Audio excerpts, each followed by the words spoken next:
This is Opinion City, where pro wrestling gets the conversation it deserves. Real voices, real opinions, live every Sunday. Hey, what's going on, everybody? Welcome back to a brand new episode of the Opinion City Podcast. I am your host, Parmesan, and with me this week is not Ralph, because unfortunately, you guys didn't get thrashed by that storm over the weekend. They got hit pretty bad by the storm over there in the Lee Heighton area and knocked the power out tenfold. So rough. It's rough out there in this weather and these storms. But with me this week instead is our good friend Vonnie from I Hate Vonnie. Vonnie, what's going on, man? I'm blessed and highly favored, and I can't complain. Listen, my power's up, so I'm good. That sounds like a skill issue to me. Just kidding. Right. Yeah, no, but we good on my side of the fence. How you doing? You straight? We're good, man. Just other than this brutal heat, gotta just remember, kids, drink lots of water. Right. Drink lots of water. If you see me looking around, I'm actually looking for my water bottle, which I just found it. That's right. There you go. You got it. Listen. Again, very important to hydrate. Now, man. Vonnie, tell us who we got on the docket this week and what are their top fives, because there's not one, but two. Oh, man, listen, I'm so excited because as a person myself who loves to dress really well, you know what I'm saying? We got high fashion in the building. And listen, we got Mark, we got Sebastian. The top fives that they are so fire. Mark's top five would be top five least favorite wrestling tropes, if I'm not mistaken. Mm-hmm. Sebastian has top five video games of all time. That's right. I can't wait. I'm I got the Pokemon in the back. I got the Smash Brothers little nice.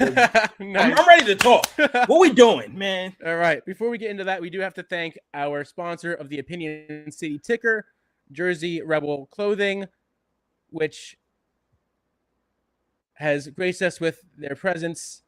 And if I can get to my notes. Here we go. Every day, the world tells you to fit in, dress this way, act this way, think this way. But what if being different is your greatest strength? Jersey Rebel Clothing was created for the dreamers, the creators, the fighters, and the people bold enough to be themselves. Inspired by the resilience and attitude of New Jersey, our apparel represents a simple belief. Choose authenticity over conformity. Whether you're chasing your dreams, building your legacy, or simply refusing to follow the crowd, Jersey Rebel Clothing is made for you. Visit jerseyrebelclothing.com and shop all their latest collections today, because being yourself isn't a trend, it's a revolution. Jersey Rebel Clothing, to be free is to be rebellious. Join the rebellion. All right, let's not waste any more time. Let's bring them in. It is Sebastian Valentino and Mark Raspa. High fashion. Yay. What is going on? What's up? Thank you so much for having us. We're excited to be here. Yeah, this is my first time ever Sebastian's on a podcast. First so ever I'm podcast. excited. First ever. Mark's second ever time being on this show. Sebastian's first ever. What's going on, guys? Thank you so much for being on the show this week. Super excited to have you both. Sebastian, how you feeling about your first podcast? I'm excited. Thank you for having us too. Yeah. All right, let's get right into it now. So let's get you the first, I guess, hardball. In your own words, tell us, who is high fashion? Well, high fashion is, if you want me to embellish a little bit, okay. High fashion is the best looking and the coolest tag team that you'll ever come across. Okay.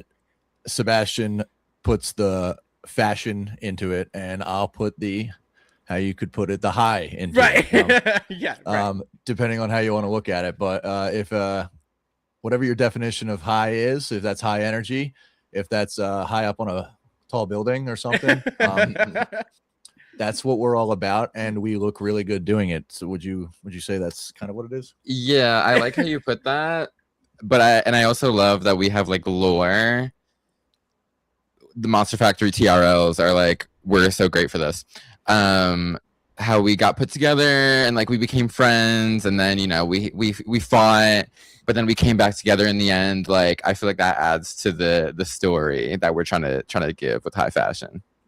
Mm-hmm. I'm glad you said that, because that was literally going to be the next question we was about to ask. So how did the two of y'all actually link up and decide to become a team? Like, was this like an aha moment? This actually works for the both of us, or was this a slow burn that had to happen over time? You can go. We'll do both of our points of view. Okay. So we were trying to wrestle, not be in a team. We were trying to wrestle each other. Mark had the middleweight medallion at the factory at the time, and Danny Cage, the Monster Factory owner at the time, he wanted to build to a match between us, but he thought of the idea of doing us as a team and then a heel turn and then we feud. So at first the team was only going to be just to build to the feud, but then I think it just ended up working really well. We both had a good time with it, and after our feud was over, I broke my arm and I was out once. So then when I was getting ready to return, we were building to the Turkey Slam at the 2300. Yep. So then it kind of just became the best spot on the show. Last minute was just going to be put us back as a team together. So we did that. We got back together, and then Monster Factory ended, and now we've just been we like it and we work together well. So we've just been teaming ever since. Yeah. You want to add? Basically that was it. Before we got together as a tag team, while I was holding the middleweight medallion and I was having a lot of fun with it, and then December came 2023 and we had our one last fight show. And it was after Turkey Slam. Turkey Slam's like Armenia. Yep. So everything like came to like a lull period. So one last fight was where we get to go and just kind of have some fun. It didn't really, not too high a stake. So I asked Dan, I was like, can I do a multi-man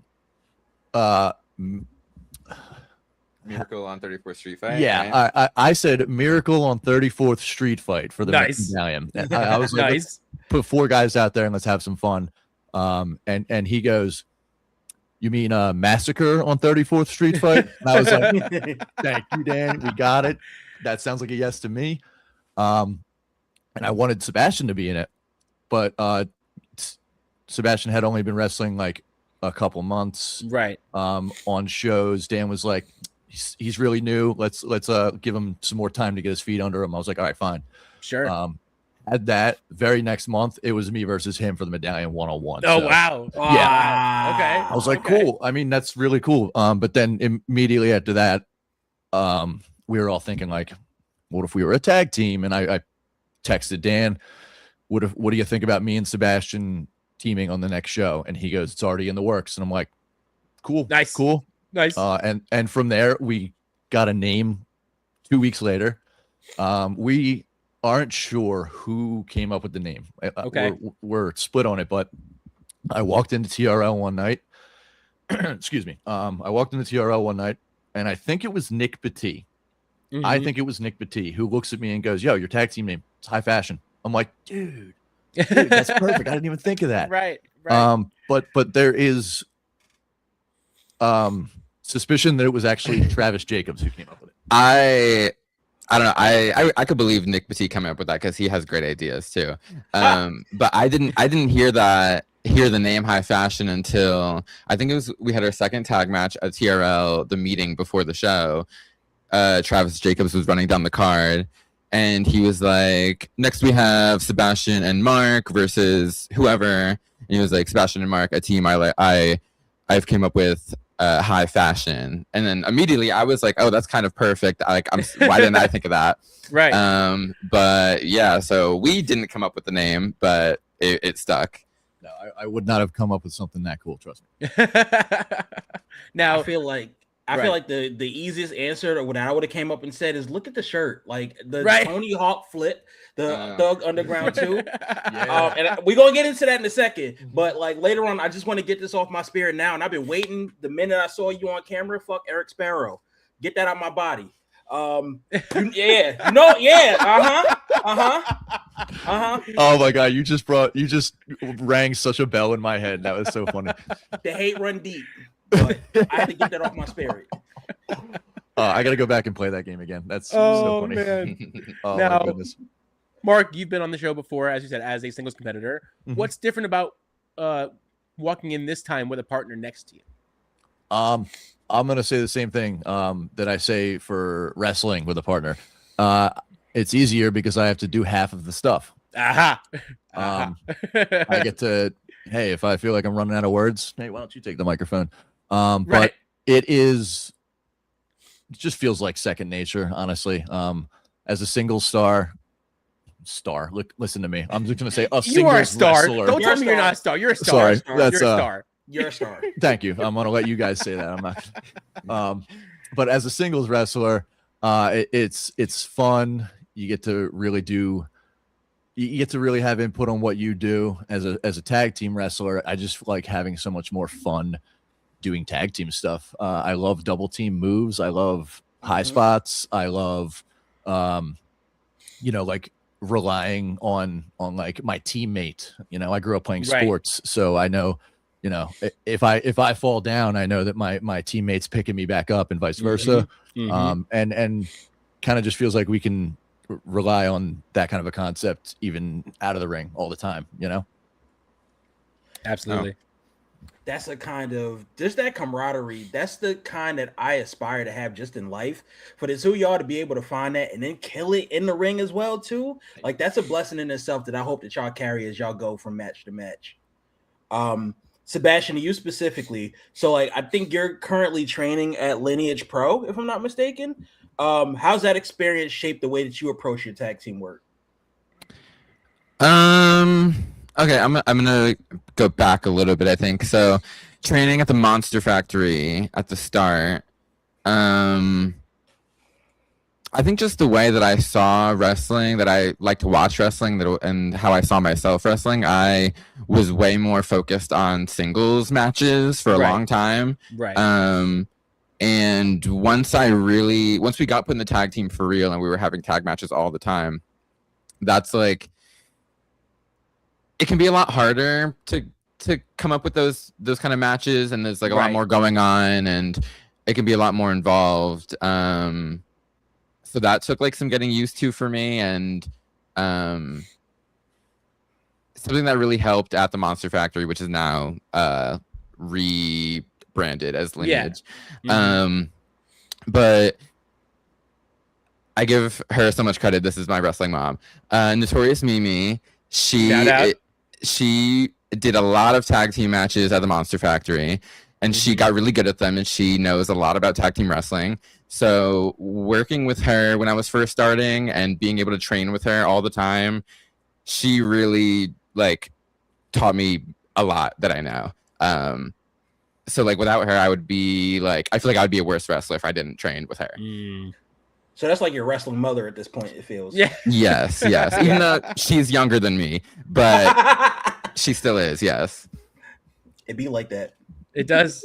Now, for the both of you, you said that the name High Fashion wasn't a name that was given to you, but looking back now and, being a team member as long as you guys have, what does the name mean to you both? And how much of your in-ring look and presentation is intentional versus just who you two naturally are?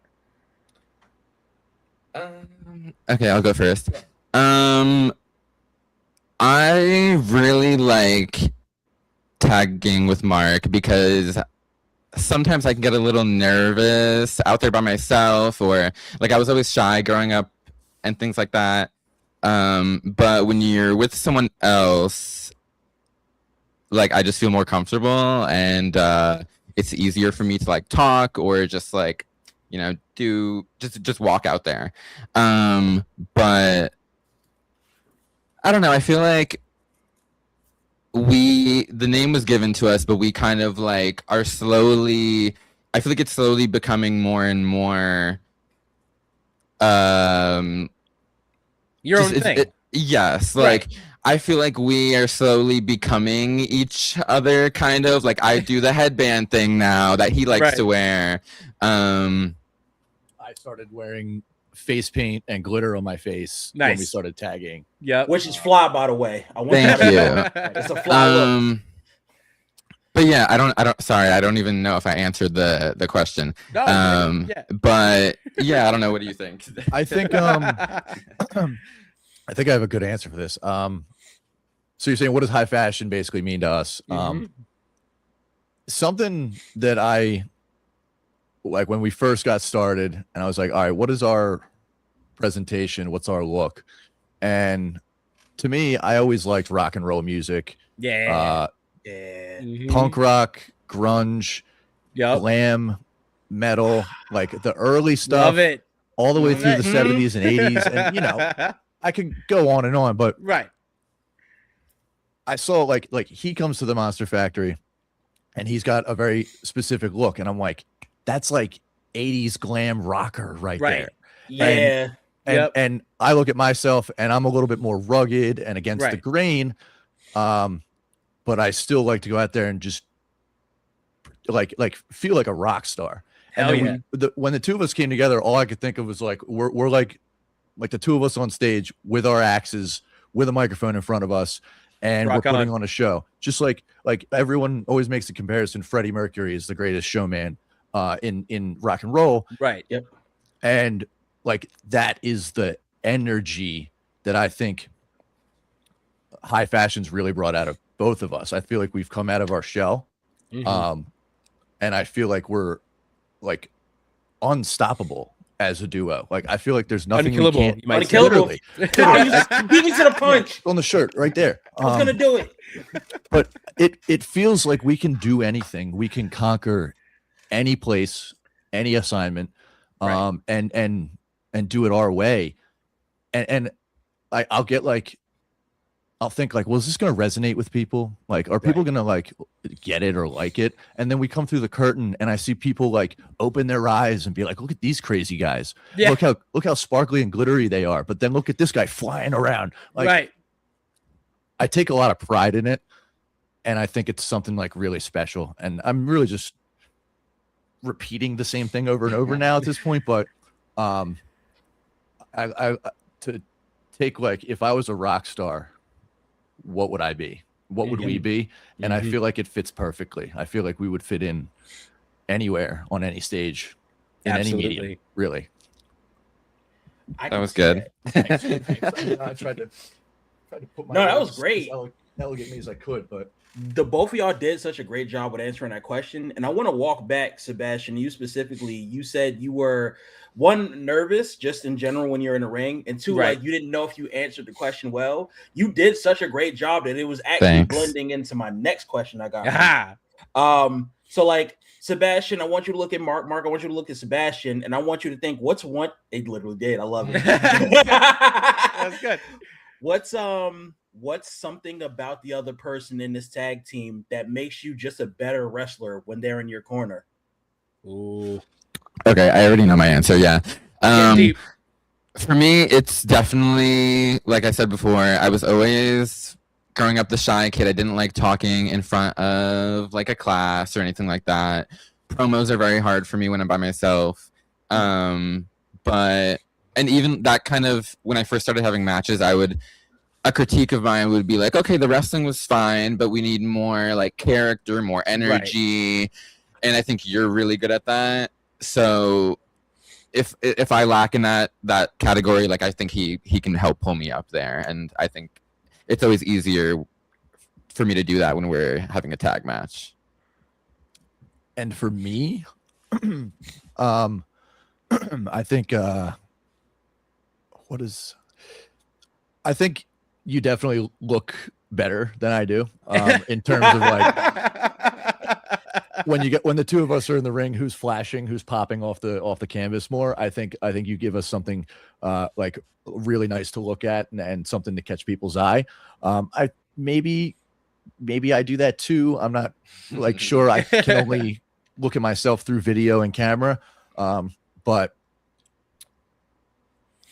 the thing that I think he picks up for where I lack is the style, the fashion, the looking good part of it. And you say you struggle with the confidence or whatever, you struggle. I mean, you're in that ring doing your moves and you're in there saying like, look at me, like I'm really good at this and I know it. Like so your body language definitely I don't think conveys your inner feelings. So I mean, if that's us helping each other, then I'm glad we're doing our job for each other, you know?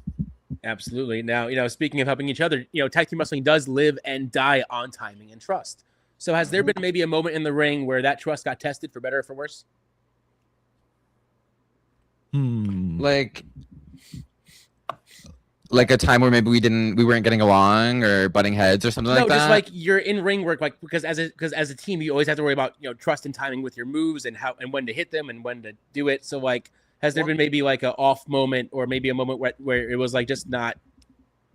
One thing I know sync is I can't think of any examples of that, but what I do know is that when something needs to happen or one of us need to be in position and I'm not quite there, I know he's always going to be there. Like, it's just, and then I see him go and I'm like, oh, okay, I got to just step, and we're off to the races. Right.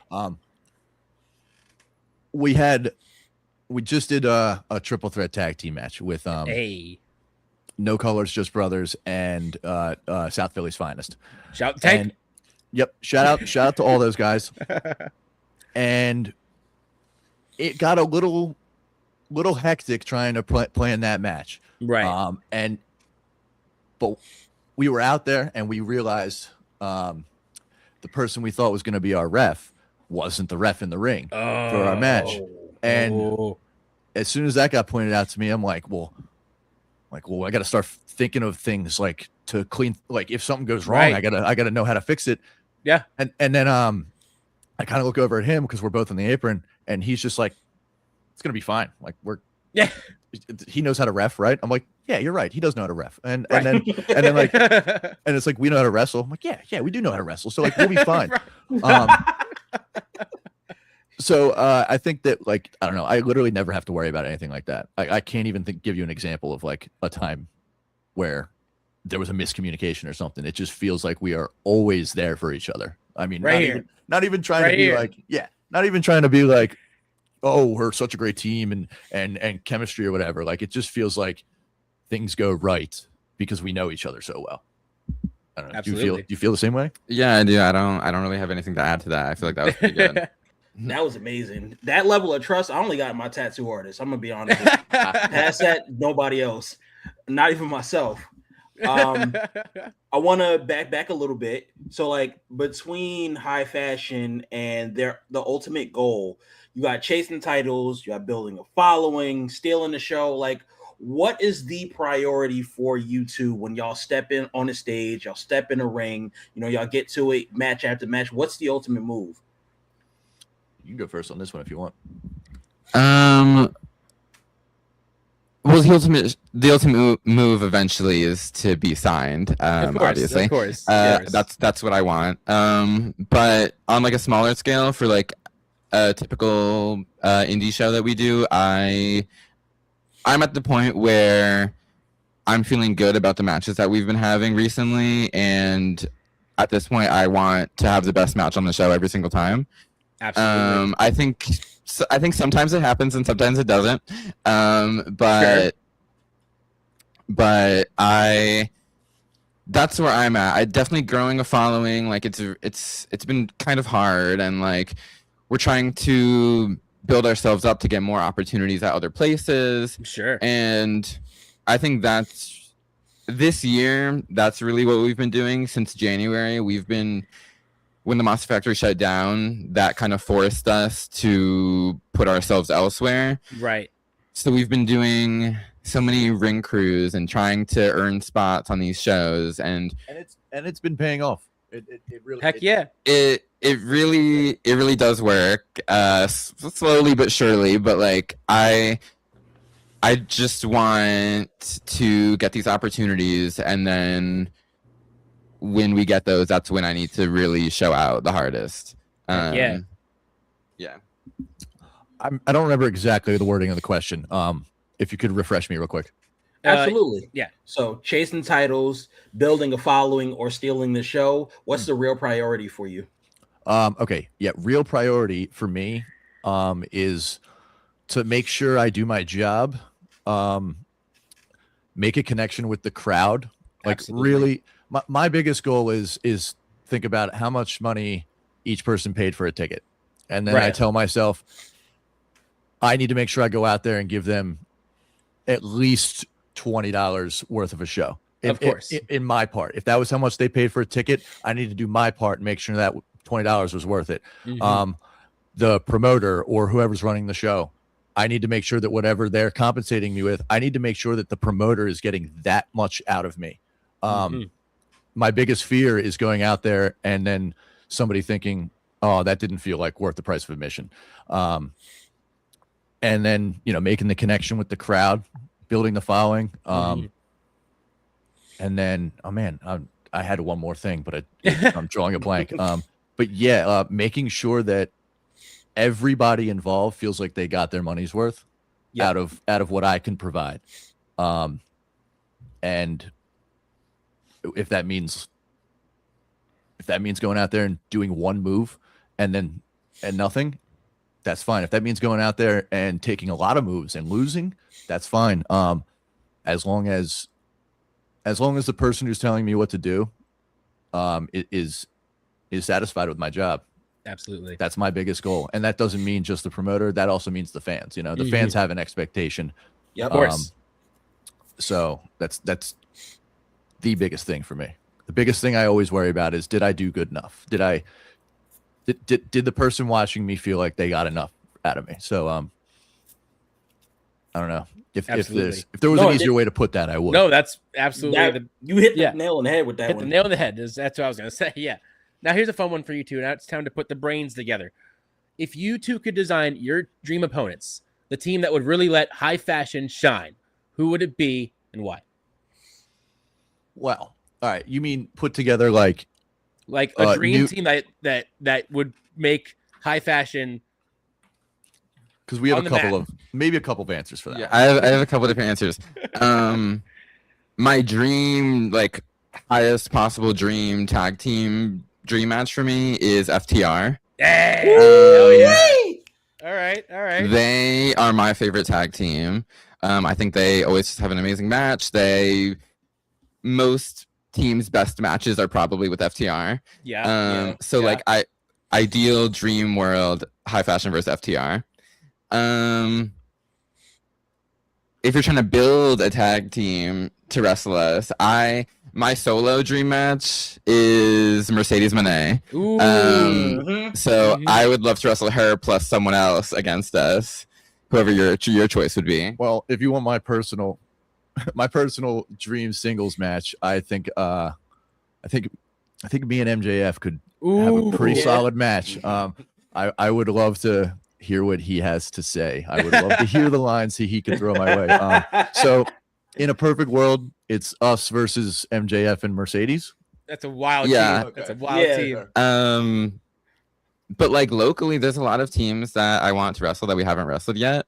I would love to wrestle the Citywide Street Gang. Oh yes. Yes. We wrestled Dolphin Funeral one time already, but I would love to get a bigger match with them too. Gotta get our win back. Yeah. Right. Yeah. I would love to wrestle Controlled Chaos again. I think we had our best tag match we've ever had with them recently. Outfielders. Oh, absolutely. That match would go so crazy. It's so wild. All I can think of is if me and Weber Hatfield can get in that ring together, Adams would split. I'm telling you. I think things would happen. See, no, you know what the dream would be, because both of you have kind of a similar entrance where you're just using all of your energy like up the front. Is if you guys do laps on each other, like when you guys walk out the entrance together.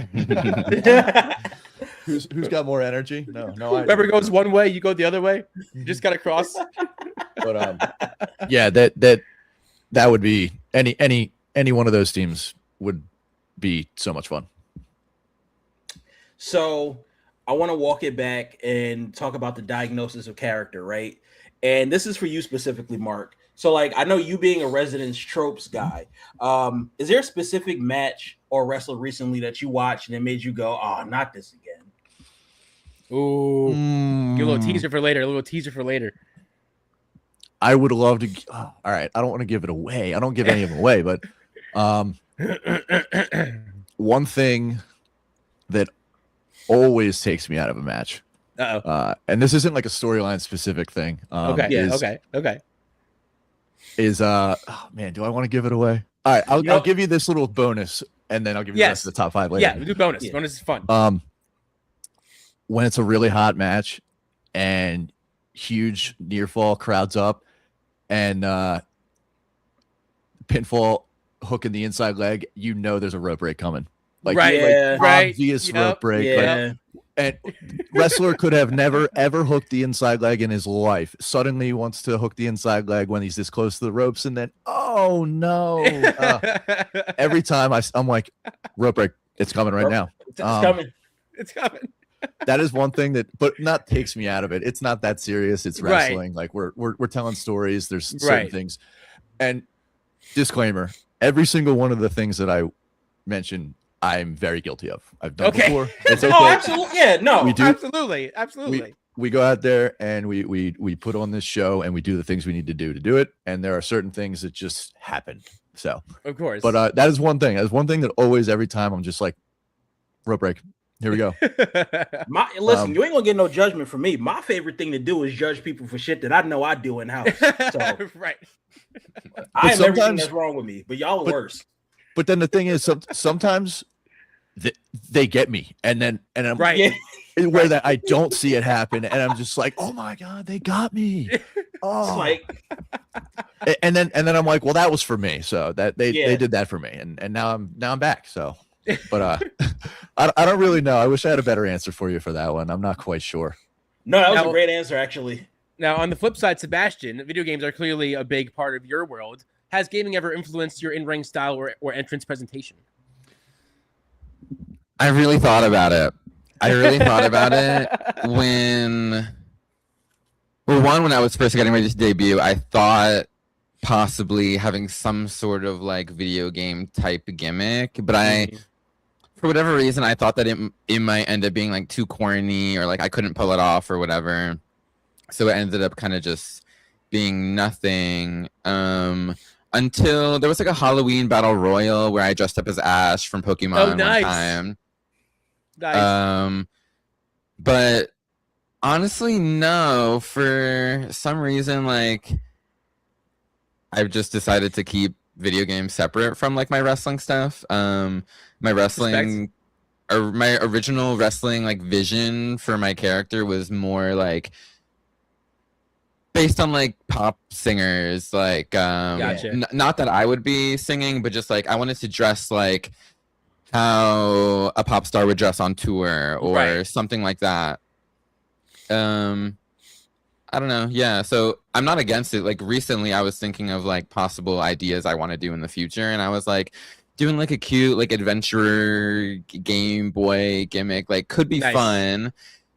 But then like I'm conflicted because then that would be like a complete like different Right. thing. Right. So I'm not sure if I'll ever do that, but like I've thought about it, I guess. I mean, I respect that. The way that this beautiful thing called wrestling just has the availability for you to just repackage and even just kind of take side quests, take gambles. Right. Like I saw Mercedes Monet when she was Sasha Banks in the Sailor Moon fit, and Sailor Moon's my favorite anime ever. Yeah. So like seeing that, I'm like, yo, I feel seen. This is great. And then also the next week she went back to the boss aspect, and I'm like, that was cool for that moment. Right. Freaking what's her name? Tatum Paxley just had the Rouge the Bat fit on NXT, Yep. and I was Yeah. like, I'm here. This is That's yo. I feel seen. That's a good way to put it. Maybe like just during Halloween time I could do more like fun video game gears and Yeah. like just wrestle in anything. We'll see. I want to hold on before we get that far. I want to walk back because you mentioned the pop star aspect. You have a really great talent of saying stuff that's going to lead to the next question. By the way. Yeah.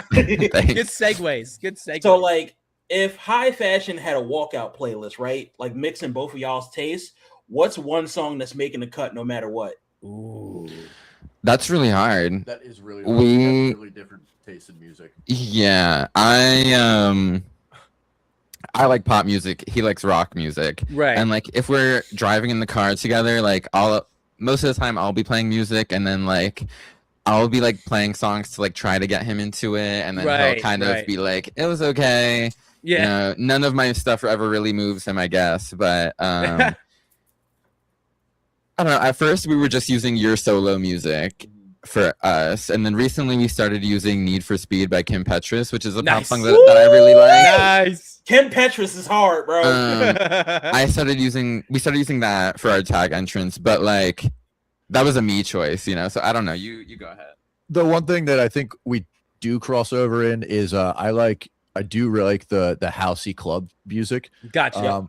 So Yep. like anytime any of that comes on from his playlist, and I'm just like, oh well, I mean, I've been to the club before and Right. and partied to music like this, so probably that probably also fits the vibe of both of us. I feel like you could see both of us in that kind of a setting, maybe, but yeah, drastically different tastes in music, but that's fine. Right. No, it can't be all in sync, you know? Yeah.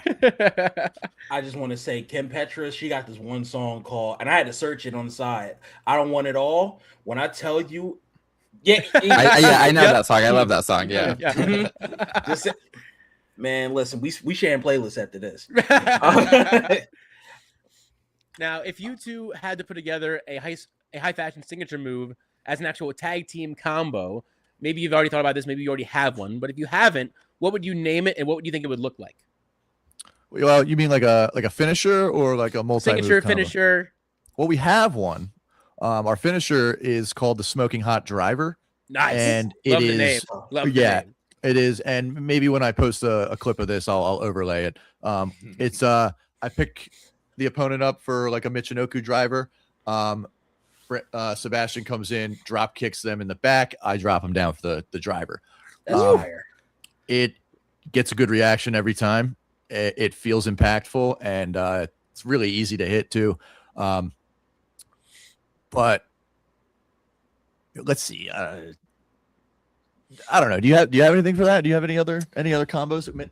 Now we got to think of new moves. Oh, no. I know. So yeah, we have the tag finish, and like I don't know, we like to kind of switch it up a lot of the time. Like we have a couple tag moves that we like going to a lot. Like we'll do like a wheelbarrow senton together. Right. Ooh, I continue, but I have a little thing for this. Okay. But yeah, you. Go ahead. I want to give a quick shout out because he gave me this idea to Lucas Twitch DeSangro. Twitch. Yes, friend of the show. He messaged me on Instagram, and it was in response to a video of us doing he wheelbarrows off of me and I drop him for a senton.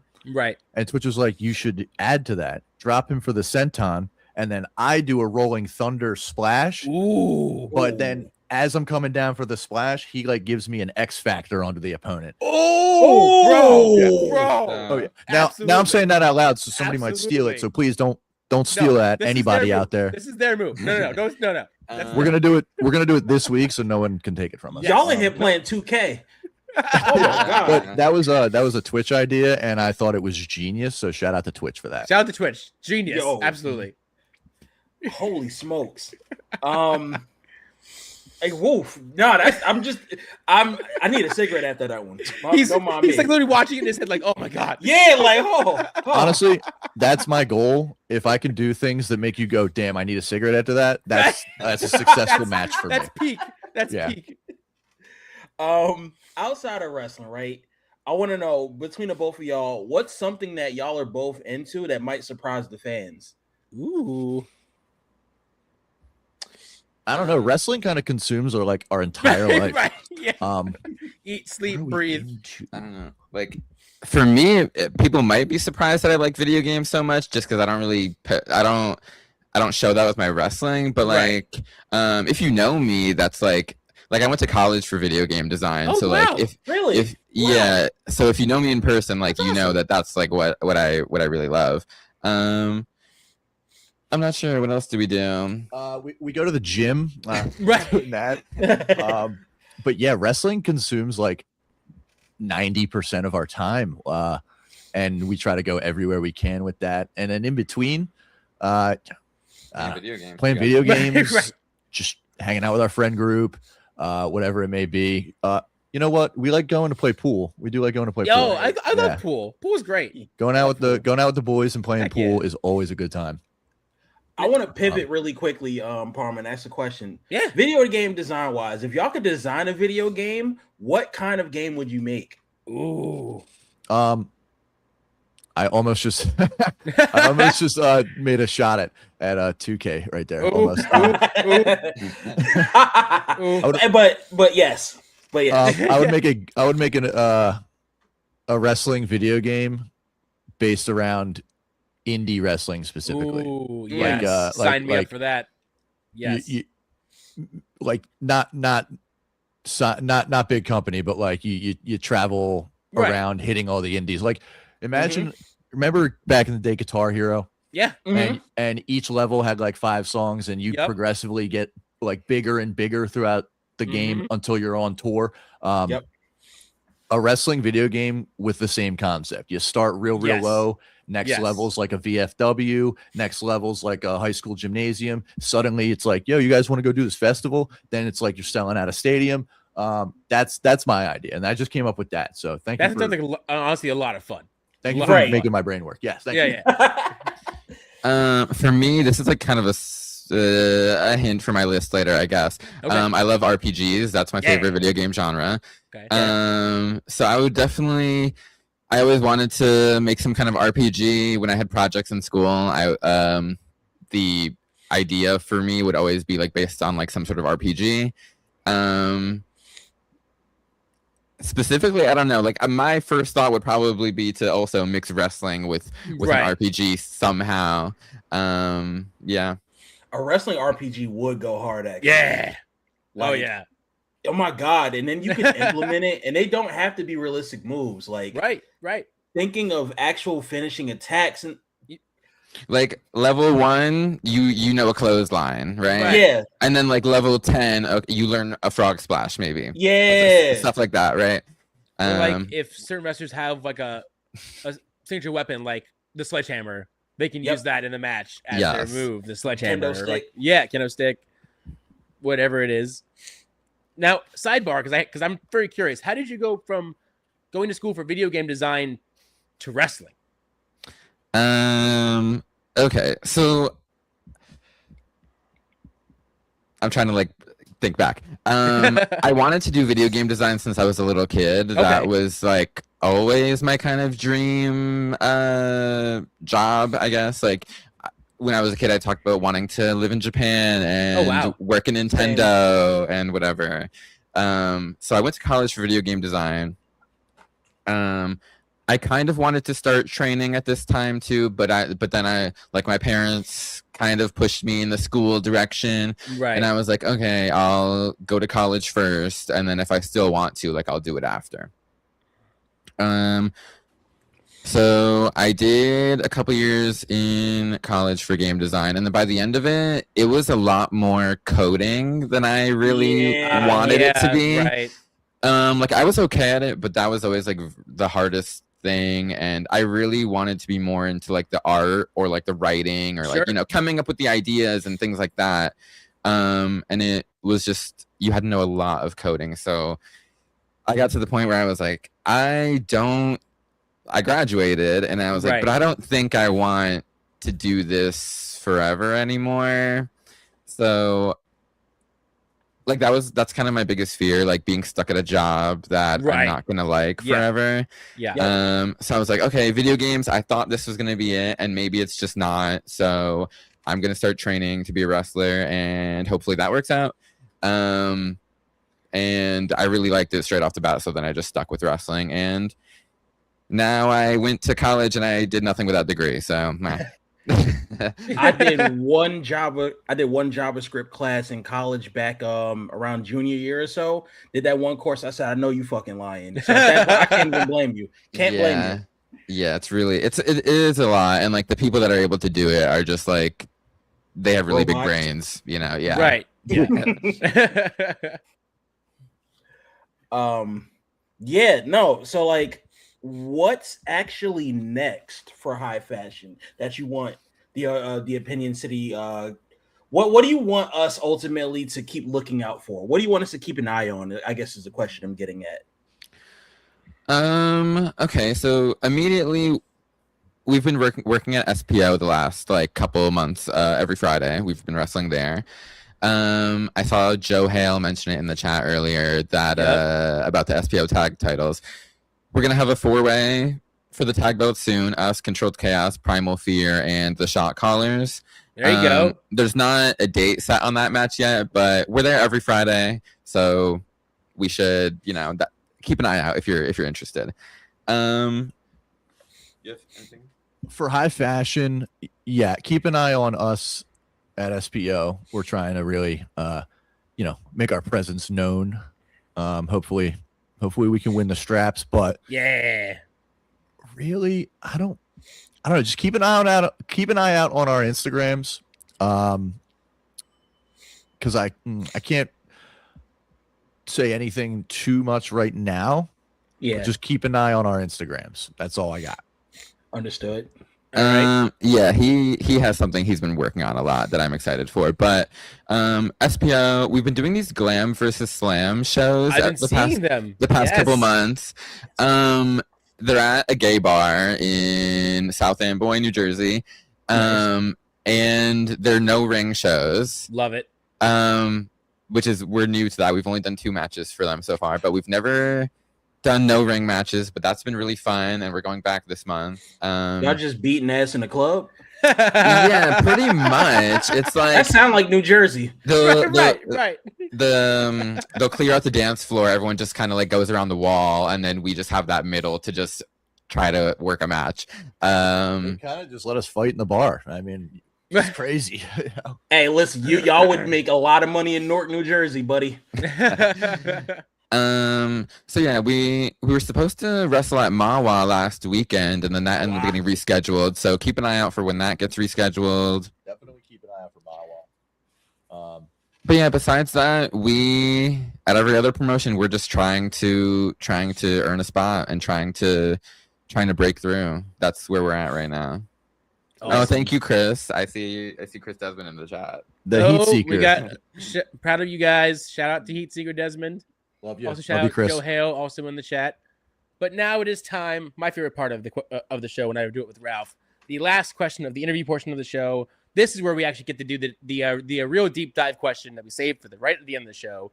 So for both you, Sebastian, and you, Mark, what does pro wrestling mean to you, and what is the significance that it has had on both your lives? You go first. Pro wrestling is the greatest form of art in the world. It's the greatest medium. It's easily the coolest. Like, there's no other art form that's like it. The only thing that's maybe similar is theater acting.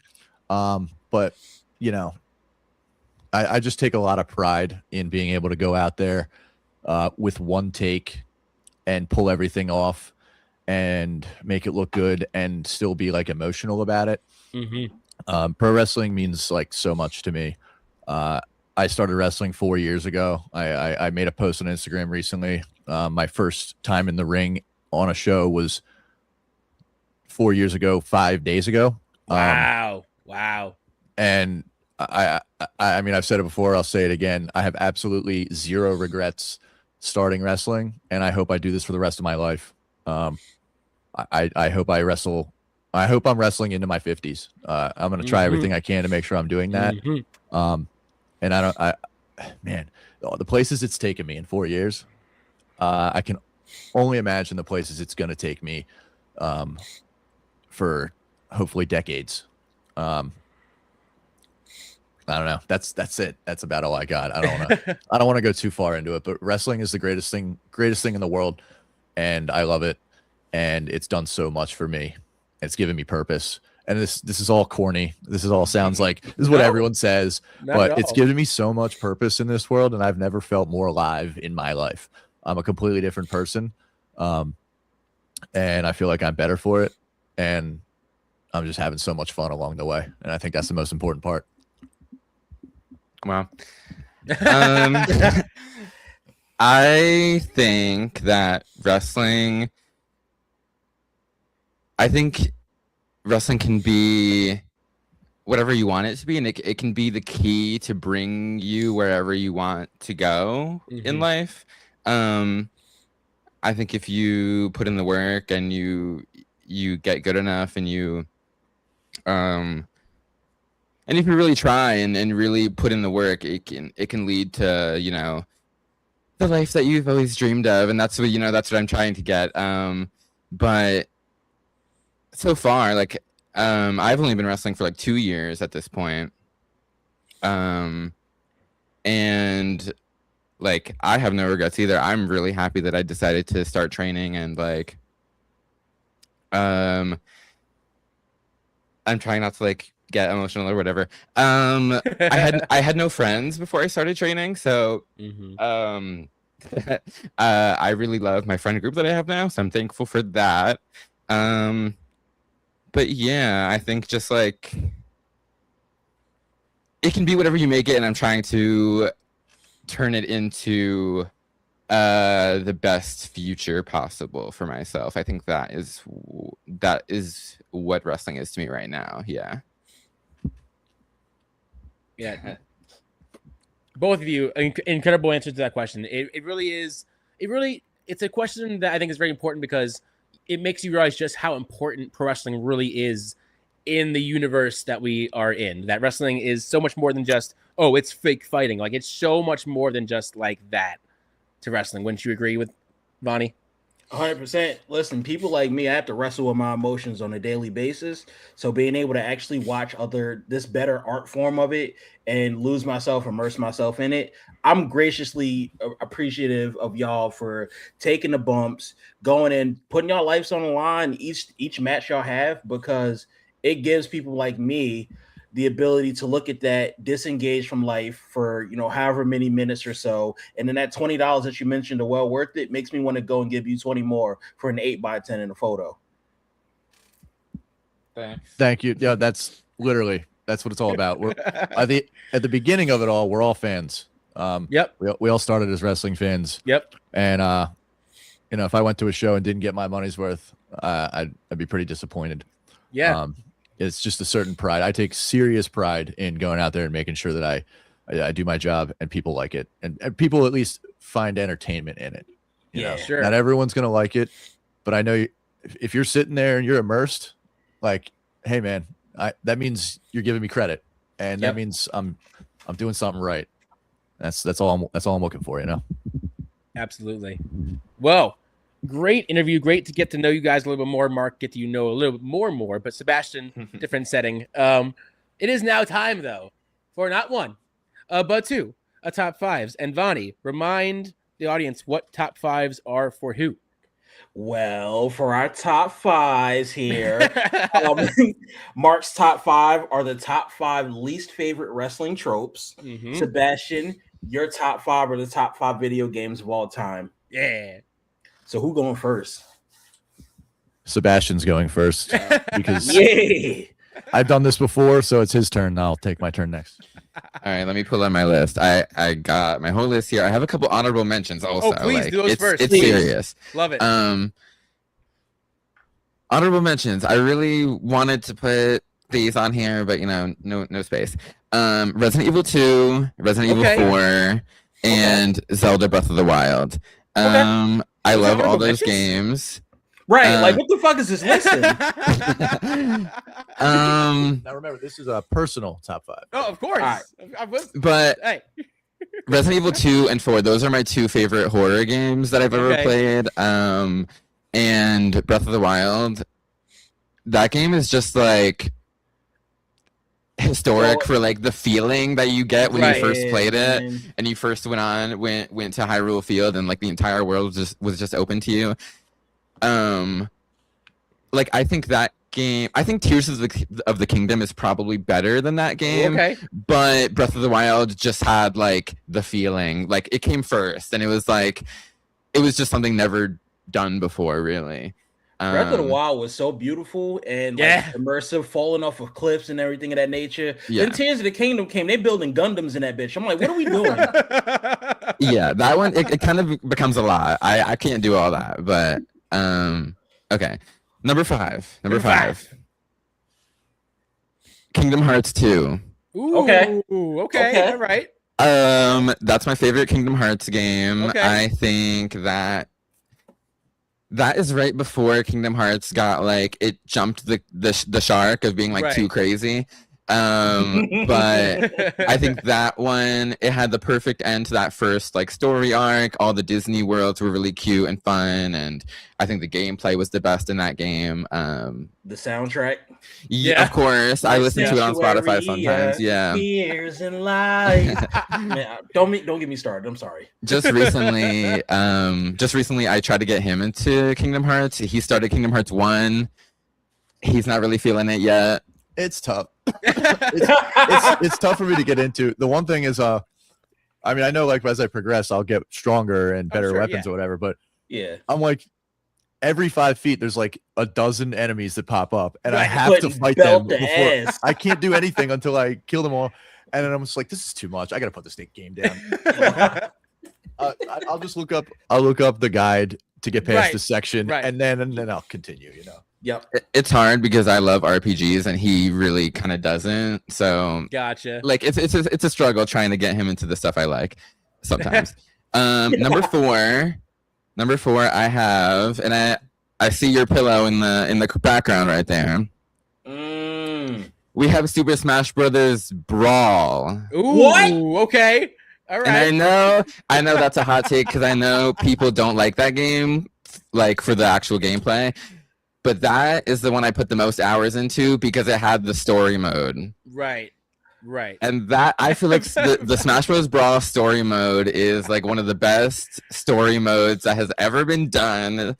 I think all the cutscenes with the characters interacting is great.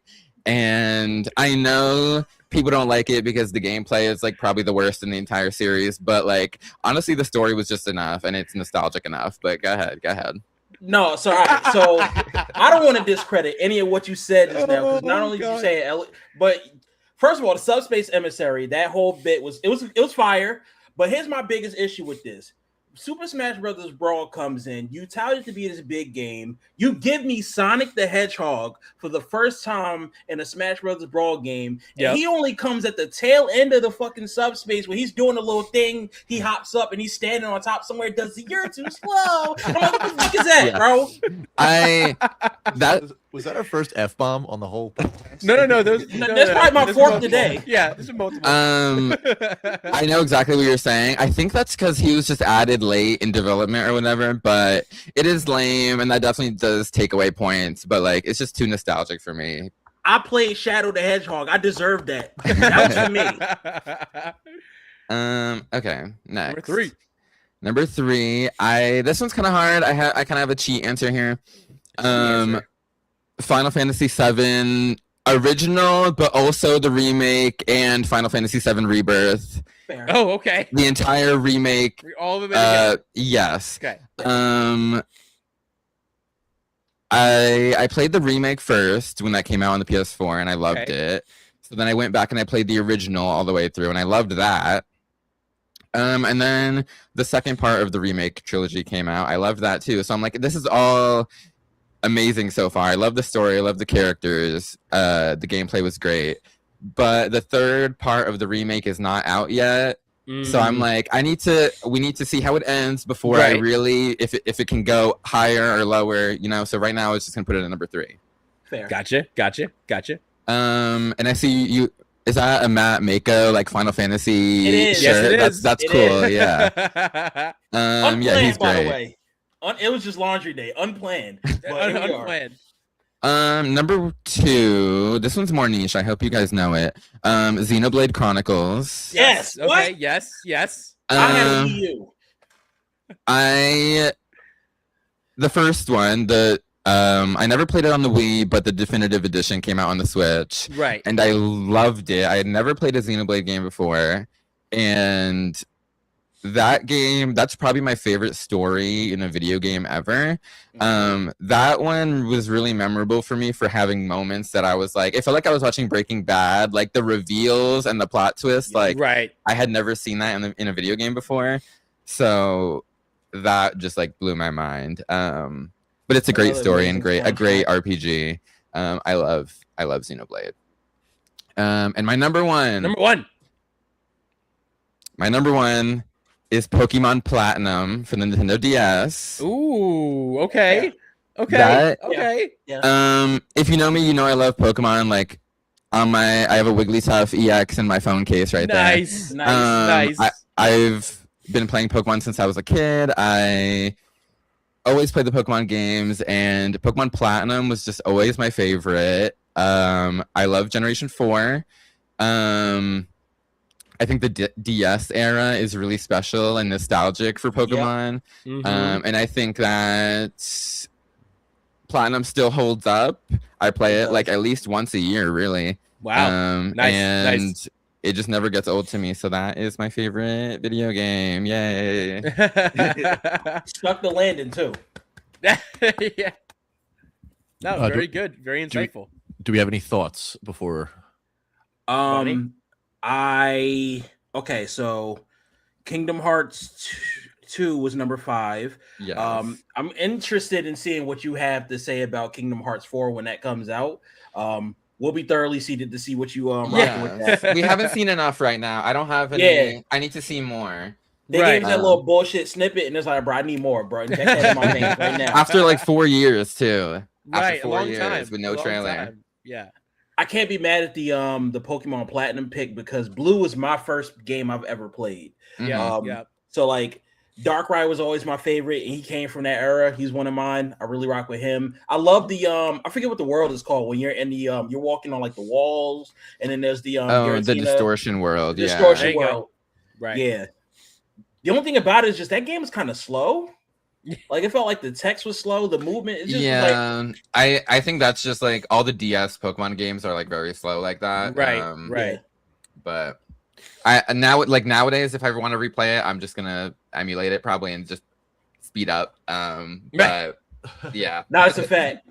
I respect all your picks. Just that brawl one, you got me fucked up. But that after that, we good. sorry. Good one. I Good knew one. that one was gonna be controversial. I knew it was gonna be controversial. All right. I think it's Mark's turn. All right. So my top 5 wrestling tropes that I hate. Yes. And hate. this is I say hate, but it's not that serious. It's just a fun, silly little list. The first one I mentioned earlier, obvious rope break. Right. When it's Yeah. when it's done well, it can really get you. Right. Man, as soon as I see them right next to the ropes, I'm like, I know it's coming. So the second one is wrestlers surprised that they didn't win off of a move they've never won with before. And like late in the match, yes. high stakes, Yes. like big move, like, oh, I get it. But sometimes I'm just like, you've never ever won with the DDD before, like Right. ever. Like, Ever. The best example that I always give is Sami Zayn's Blue Thunder Bomb, right? He won with it one time. yeah. Once. And but he has never won with it since then. but like I said, and all of these I'm guilty of. It's just the things they're tropes for a reason. Right, They just right. happen. Yeah. Number 3 is and this is WWE specific. Okay. Referee being confused when the Money in the Bank is getting cashed in, as if they've never heard of such a concept. It's every No. time. Every time. Right now, Hold up. right now. When Carmella Oh, right. cashed in that Money in the Bank, and then bro was like, One of the most egregious. Oh, yeah. times. One of Yes. the worst Oh, ones. yeah. had me punching air, bro. It's funny though. That's one that like it makes me giggle. That one makes me Yes. laugh. I don't hate that one. It's like, come on, you silly little ref. You know what's happening. Right. You know what time Um, it is. Another thing that has to do with refs. Ref bump. Action continues anyway. Like, imagine if that happened in any other sport. Like right. Right. NFL, ref gets absolutely knocked over and they continue on with the next play before the ref gets up. Like, Right. crazy concept, but in wrestling, we just keep fighting. That's what happens. Right. They stop blood. Like this ref stoppage for blood, but they won't stop for a ref getting knocked out. It's crazy. Exactly. Right. Yes, Exactly. yeah. Like they stop UFC fights. Like, Right, if right. the ref had a heart attack, like I'm sure they'd stop the fight, right? Right. Right. Imagine John Jones Be beating somebody ass. like, ref, he's tapping. He's, Oh God. and that was 4, right? Okay. Yeah, you're Um, terrible, Yeah. buddy. Side note. And number I am. 5, then this is in no particular order. Dropping the hand 3 times when the wrestler is passed out on Oh. a submission hold. That this one's been said before, but like, if this was real life and I was getting choked out and you dropped my hand twice, I'm dead. Right. Like what were you doing? I would have. We're dead. That's it. My heart stopped beating. Like, no chance. Not a snowball's chance in hell. I'm recovering on the third one. And then that one I had a hard time separating from this one. I think they're kind of the same thing. Okay.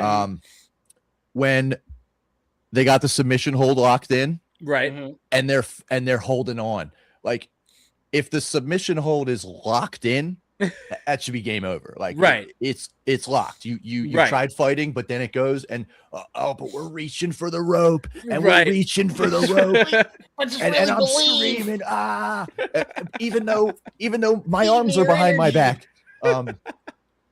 But once again, I'm guilty of all of these. It's, when you're in the ring doing it, it's like, all right, this is kind of fun. It's fun being silly. Honorable mention, for me. Escape the cage to win. I don't like that. I do not like that. No. No. Now this, once again, I'm not pontificating here, telling anybody how to book a show. But the point of a cage match to me is to end a blood feud and to keep them contained. Right. So we can see so that one person can definitively beat the other. Right. Pinfall or submission. Got to be pinfall or submission for me. Right. And now I've never committed that one because I haven't been in a cage match yet. Gotcha. But if it were me, I'd highly suggest we just do a pinfall. That's all. I'm not climbing the cage. I don't like the rule. That's it. That's my top 5 plus an honorable mention. No, that's amazing. I have a trope. If you have a trope, Vonnie. I do want to hear your guys' tropes. Yeah, right off the bat, you mentioned referees. I don't like when you can blatantly see that the referee is holding the ladder during a show. When it's blatant, I'm like, dude, get out of the either especially get out of the shot or just pan up. Especially when the camera guy could just pan up a little and cover. Just pan up a little bit. I do personally. I don't mind that one because. I mean, I like in terms of like, all right, the ref wants to keep the competitors safe. Of course, or whatever. I get that, but yeah, like the rules of the match are there are no rules, but I still want to keep them safe. But yeah. Oh, I've been guilty of that on the holding the ladder end. Right. Too. Yeah. Well, yeah, we don't want y'all to die. Yeah. No, I mean I don't want that. I just but what else? What else? What else do we have for another trope? Vonnie, you got one? I got 1.5 actually. Okay. The half point is when you mentioned the whole 3 count drop thingy. Mm-hmm. Like, what is the difference between sometimes where they just do 1 and then they drop it down? It's like, all right, we're calling it versus 3. Like, why didn't you do it at this match? But it's never consistent. Yeah. No, it's right. And a lot of times we like to say it's referee's discretion. Yep.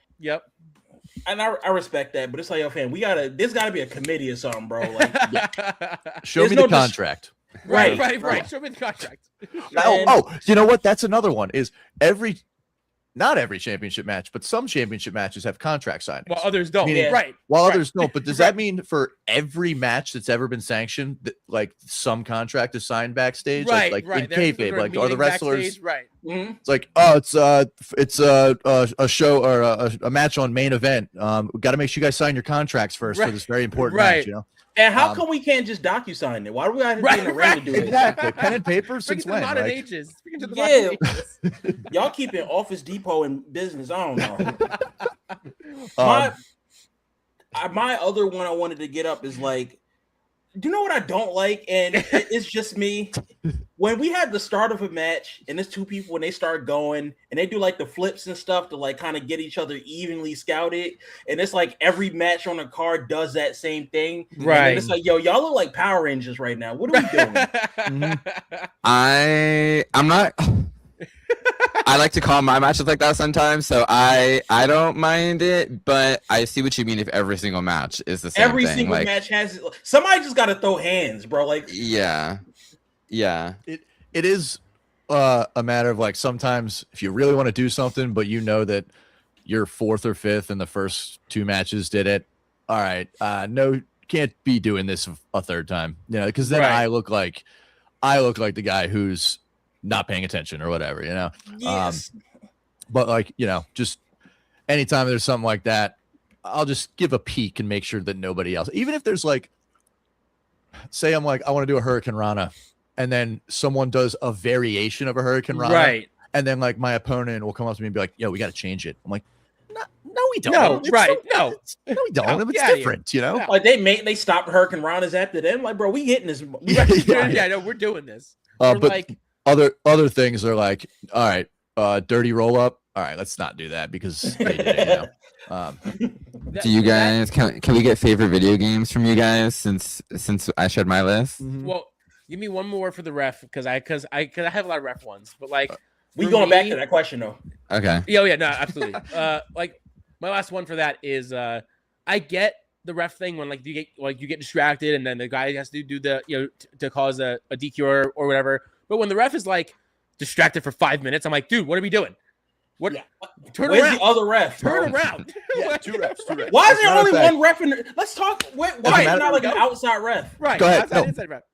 I'm glad you brought that up. At the Monster Factory, actually, we There was had two a refs, rule. Yes. Every championship match and multi-person match, so more than regular singles, had a regular ref and a ref on the floor. Yep. And we had to work around that. If the heels wanted to cheat, they had to figure that out. You know, Yep.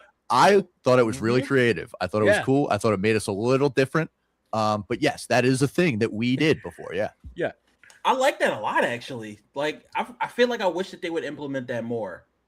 And you know, the special guest enforcer gimmick You're right. happens a lot, but like that's not standard practice. I did like it. Really made you have to think and be creative, you know. Yeah. Nah, that's real shit. All right. Video games. You go Obviously, first. obviously, I love the 2K series, even though there was a lull. But I pretty much have from no, I literally do have from 12 to 26, barring the game that doesn't exist because of 20. But I have You in play that order on 12 to computer? 26. I just don't have 21 because 21 doesn't exist. But also I've been playing a lot of Diablo 4 as well right now. My brother got me really into Diablo 4, so I've been playing like each season as it goes along and like making new characters for each season. That's been a lot of fun. I'm gonna need to see your Steam later. I'm gonna let you know that now. But like, it's my favorite game of all time. Nobody ever really knows it. Mega Man had their first ever 3D game was called Mega Man Legends. Came out for the PlayStation 1. That is my favorite game of all time. I love that down. Pokemon Blue is up there just for old nostalgic reasons.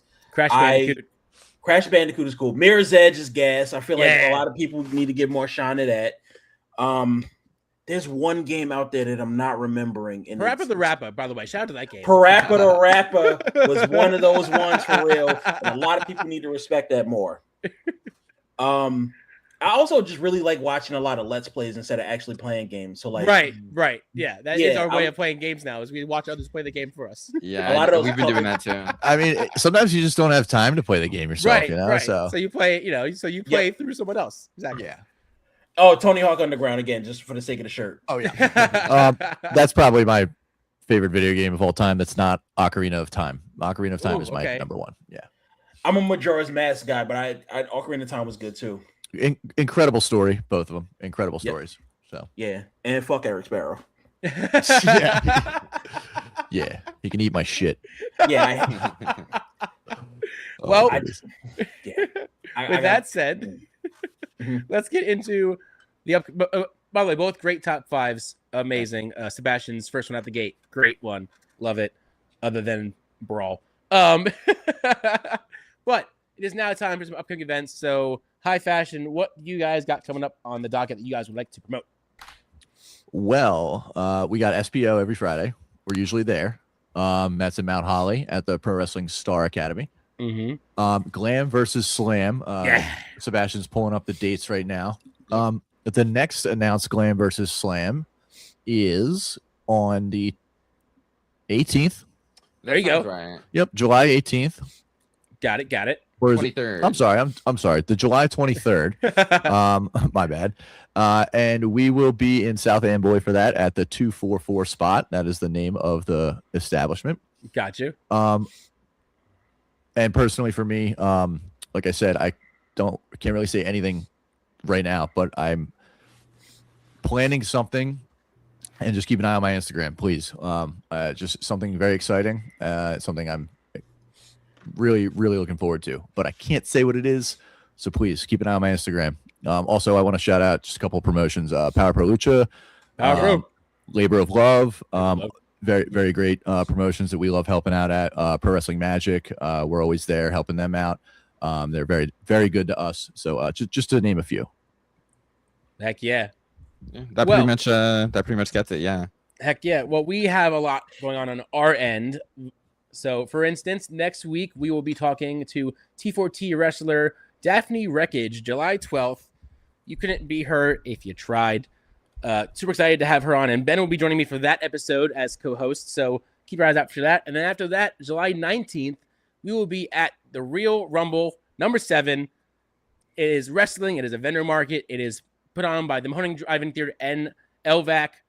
The movie of this year is Predator, the OG one with Arnold Schwarzenegger. So if you have never seen it before, first of all, what are you doing? Second of all, come out to the show, Drive-In Theater, see that, see some wrestling, see some vendor markets, buy some stuff. We always love vendor markets. And then immediately after that, if you missed our announcement, we will say it here one more time, multiple times, probably till the end of the month here, is we announced that we are interviewing at PowerCon the team of Spectral Envoy in the middle of the ring, which, if you don't know, I don't think that they've ever been interviewed as a trio before, ever. So this is the first time for that, as well as the first time for being in the ring live. And it will be recorded for a future episode of the Opinion City podcast. So get your tickets to that, as well as get your tickets to PowerCon. Again, it's a part of the Attack on Trios Epic Weekend, September 4th, 5th, and 6th. It will be on the 5th in the afternoon, so get your tickets. Do not wait. Do not miss out. It is going to be an amazing, amazing show, worth all of your money and then some. Now, Bonnie, do you have anything coming up that you want to promote before we get out of here? Nah, well, quick question. How musty do you think Predator was? I don't know. I have never given it any thought. Not that you give it any thought, hey, Bonnie is just food for thought. Yeah, no, you can find me at.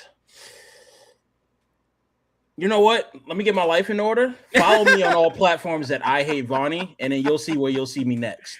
Let me get my life in order. Yeah, do that part first. Well, again, we want to thank High Fashion for joining us today on the show. Amazing time to chat with you guys. Amazing first timer in Sebastian. Yeah, thank you for having us. Of course. Make sure you follow their socials. They have been running down on the ticker below for both of them.